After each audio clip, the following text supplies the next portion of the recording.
Hallelujah. നമ്മുടെ യേശുവിന്റെ നാമത്തിൽ അടിക്കുന്നവരല്ല, നമ്മുടെ കൈ മുന്നിച്ചിരിക്കുന്നവരെ കർത്താവിനെ സ്തുതിക്കാം. ഹല്ലേലൂയ. സ്തോത്രം ചെയ്യുന്നു. ആമേൻ. ആ വിഷയത്തിലേക്ക് കടന്നു വരാം. അപ്പോൾ ഗിലെയാദ് പർവ്വതത്തിലെ വിഷയം യാക്കോബും ലാബാനും തമ്മിലുള്ള വാദഗതിയാണ്. നീ പോയത് കാര്യം, പക്ഷേ എന്റെ എന്തിനാ മോട്ടിച്ചോണ്ട് പോയത്? യാക്കോബിന് പറയുന്നത് ഞാനൊന്നും ചെയ്തിട്ടില്ല, അങ്ങനെ ആരെങ്കിലും ചെയ്തിട്ടുണ്ടെങ്കിൽ അവൻ മരിക്കട്ടെ. ദൈവം പേരായിട്ട് ഭക്തന്മാർ സംസാരിച്ചത് ദൈവം എഴുതിച്ചു. നമുക്ക് ആ വിഷയം അറിയാം.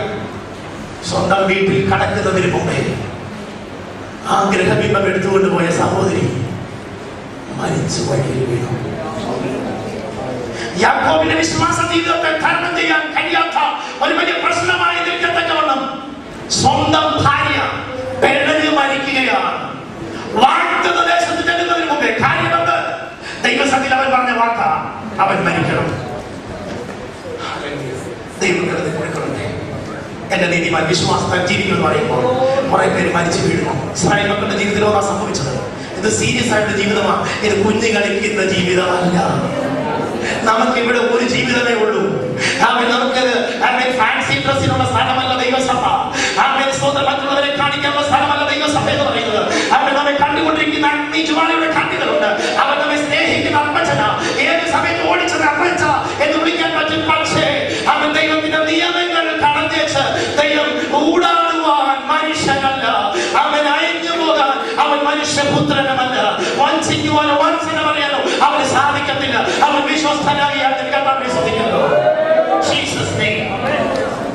ശത്രു കുറഞ്ഞതിന് കാരണം പാരമ്പര്യത്തിന്റെ കാര്യങ്ങൾ പറഞ്ഞുകൊണ്ടാണ്. അതിന് പഴയ കാര്യങ്ങൾ പറഞ്ഞുകൊണ്ടാണ്. അത് കൊടുത്തേ അവനെ കൊടുത്തിട്ട് പോകും. സ്തോത്രം പറഞ്ഞു. പഴയത്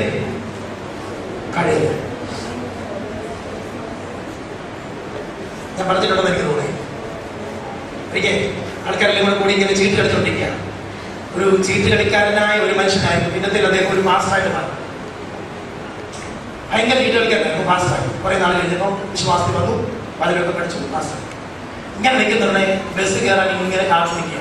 ബസ് വരുന്നത് അപ്പൊ നോക്കിയ പോലെ സഹോദരന്മാരെല്ലാം കൂടി ഇങ്ങനെ അടിക്കുന്നു. ഇവൻ 2-3 പേര് ഇങ്ങനെ കാലിൽ തൂക്കിയിട്ടുണ്ട്.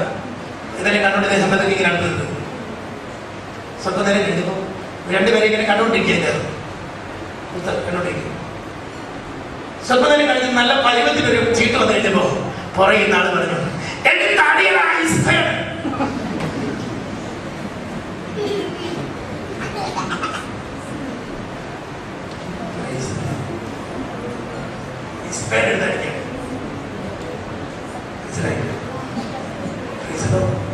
നില വിട്ടു പോകരുത്.